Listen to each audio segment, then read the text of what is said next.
Okay, hi there, and welcome to this final video in the Bronica SQ-Ai medium format camera series that I've been making. Thanks for watching so far, and in this final video we're going to just talk about the film loading process for the camera. If you've not used the medium format camera before, you're new to medium format, you might find that this loading process is a little bit different from what you're used to with a 35mm film SLR. Simply because of the nature of the film that this camera uses. During the video I'm going to take the film magazine off of the back of the camera and work with it sort of separated. There's two reasons for this really. The first one is this is the way I usually load film when I'm using the camera. I have 3 film backs for this camera, so what I tend to do is I tend to load film into an empty film back that's not on the camera and then swap them round. And the other reason is purely pragmatic. While I'm making this video, it's a lot easier to handle the camera with the film back removed, because obviously it makes the camera a lot lighter, a lot smaller. However, I will stress, if you only have the one film back for the camera, you can carry out this film loading process with the film back attached to the camera. The process is exactly the same. Well, there's only one difference really. That actually is, if we look on this side, if we're changing film with the film back removed, when it comes to the time to wind on the film, onto the take-up spool, we use the this little winding crank here on the film magazine. If we're doing it with the film magazine connected to the camera, then we would use the main winding crank on the camera itself, because once this is connected, the gearing here connects the two together, so you would wind it on using the main one. The other thing I would suggest as well is, if you're changing film with the magazine connected to the camera, when you do it, I recommend you put the dark slide in. Simple reason for this is it creates a physical barrier between basically your fingers and the more sensitive areas in the back of the mirror box area, which we looked at in a previous video. So, as I say, it's personal preference. It's just something I've always done myself. I tend to put the dark slide in just as a safety precaution. Okay, so I'm just going to take the magazine off of the back of the camera, and I'm going to set the camera aside down here while we work on it. So first of all, we're going to get our film. The film we're going to put in the camera, this is Kodak Ektar. This is 120 film we talked about in an earlier movie. Just as a little aside, Kodak Ektar, if you've not tried this film yet, it's available in 35mm, 120, and I now believe it's also available in 5.4 sheet film. If you haven't tried this, I thoroughly recommend that you give it a go. It's a really, really nice film. It gives something, in a colour negative film, it gives something a little bit closer to what you'd be used to seeing with perhaps a slide film, in terms of colour saturation and sharpness, and as it claims world's finest grain. It's pretty fine grain, that's all I can say. The only thing I would say about the film is it doesn't like underexposure, so you have to be a little bit more careful with your metering, and perhaps in comparison to some other colour negative films. But anyway, certainly it's a good price, give it a try. I digress.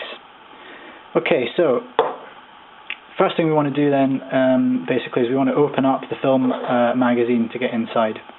And in order to do that, there's 2 catches here on top of the magazine. You can see they're marked with little white arrows suggesting that we push them in. Before you press these in, you want to make sure you've got a good hold of the film magazine, because if you were just to press them in now, the film magazine would flip open, and as will become apparent, it's actually the magazine itself is in 2 parts, so the inner part would fall out and possibly be damaged. So you want to make sure you've got a good hold of both sides of the magazine, squeeze those in and pop it open, and we can swing it down. The outer part is hinged. We can then take the central part of the magazine out, and you can now see, going to move that over, the magazine is in 2 parts.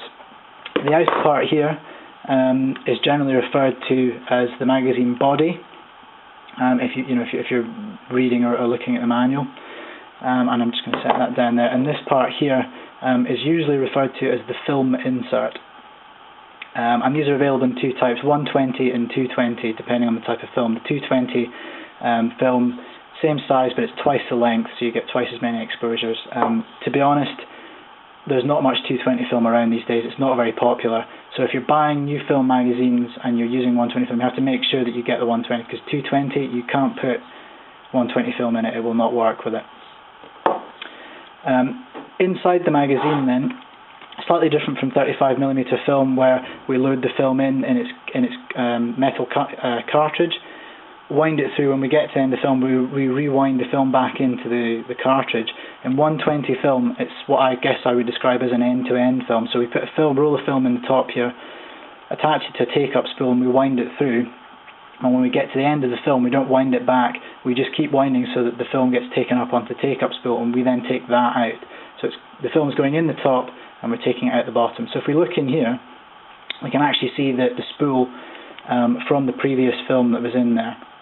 And in order to get that out, if we look inside, there's these two little square patches here. You'll see those pop open, but that's essentially a little pivot that holds the film in. I found the easiest way to get this out is just to get a hold of this and just push it up, and you'll see that the little pivot pops out at the side there, and you can lift the spool out. Just as another little aside here, if we look in, let's have a look if we can see it. Yeah, if you look inside the spool here, you can see there's a little T-shaped plastic hook inside here, and that's because this is a Fujifilm spool, and this is for what Fuji call their easy end system. And what happens is the paper leader on the film actually has a hole punched in it, and you can hook that over the little T-shape bit, and it makes it easier to when you're loading the film. Obviously, if you're using a film that doesn't have that, it doesn't matter. We just tuck the film through, and it doesn't make any difference. But it's just there. So if you're wondering what that is, if you come across it, it's just that it's part of Fuji's easy loading system. So what we want to do now is we want to put this spool into the bottom, so it's going to become the take-up spool. And in order to do that, we need to just reach inside and just press on this pivot so that it pops up. So you can now see. I'm going to move this camera out of the way so we can see a bit better in the background. You can see the two pivots have now popped out the side. And what we want to do is we want to put the take-up spool in here onto this pivot here, and it will clip in, and then just press that down. And you now see if we lift the film crank up from the side there, that's now connected onto the film crank. Okay, so now we're just going to take the paper wrapping off of this film. So take that off, throw it away, and unfold the end of the film. Now, this is, if it's a Fuji film, you would find the hole would be punched in the end here. Obviously, this is a Kodak film, so it doesn't have that. And what we want to do is we want to put the film into the top of here, press it down, and then clip this in and hold it as well. And that film is now held in there. We want to do that so that the black paper backing is facing you like that. So when we pull this around here over the top roller, pull this paper backing over, it wants to be the black side out. And if you can see the yellow paper on there, or you can see some writing or whatever, you've got the film the wrong way around. Okay? So don't worry, this isn't the film, this is just the paper backing. The film itself is actually spooled up inside here, quite a bit further on. So what we want is we want to pull the paper backing round and bring it back around the other side. And this is the bit that can be a little bit fiddly. What we want to do is we want to tuck this little tongue here through the slot in the take-up spool and wind it on. And you'll see that that starts to roll round. And that is now wrapped around the take-up spool. What we want to do is, if we have a look closer here, it can be a bit difficult to see, there's a little red arrow here, this little index. What we want to do, let's get hold of this, is we want to wind this crank around and see the arrow that's appearing. We want to wind these round until this arrow marked on the paper lines up with that red dot there, and that now means that we've got it in the right position so that when we wind it on, it will line up with the first frame. Okay, you don't really want to go any further past that, because if you wind it too much further, you're going to start getting to the film, which is inside here. Okay, so once that's done, we can then take the film insert and we can put it back in to the main body of the film magazine. Now this can be a little bit fiddly because there's lots of little ridges and stuff that have to line up, but if you gently put it back in, don't force it, and you'll see that it slots back in, and then we just close the body of the film magazine and snap it shut. And once that's done, the final thing we have to do is we take hold of the film crank. You see the way that the arrow is, and when we just wind this, and you keep winding, you can see probably in the little window there, it's climbing around, and then that's us. When you hear that click and it gets to 1, stops. You can actually keep turning this because it's now disengaged, but that is now us wound on to the first frame of the film, and we can fold that back up. And now all we need to do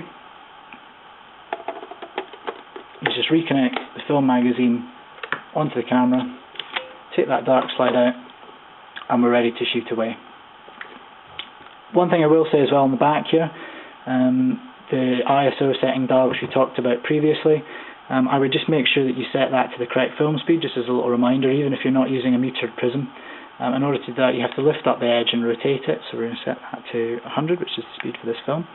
And also there's a little, what is referred to as a memo window here, and this allows you to, if you tear the sort of end off of the carton of film, the little paper bit, you can tuck it in there. It just reminds you what type of film there is inside, because there's obviously no other way of telling. If we have a look here at this other film magazine, I've taken the end off of the Fuji Pro 400H film and tucked it in there just to remind me what I've got in there. Okay, so that's the end of the movie, and that's the end of the series of movies as well. I hope you've enjoyed them. I hope they've been useful for you.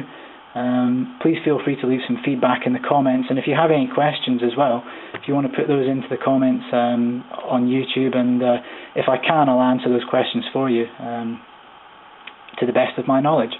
That's great. Thanks very much for viewing, and see you later. Bye.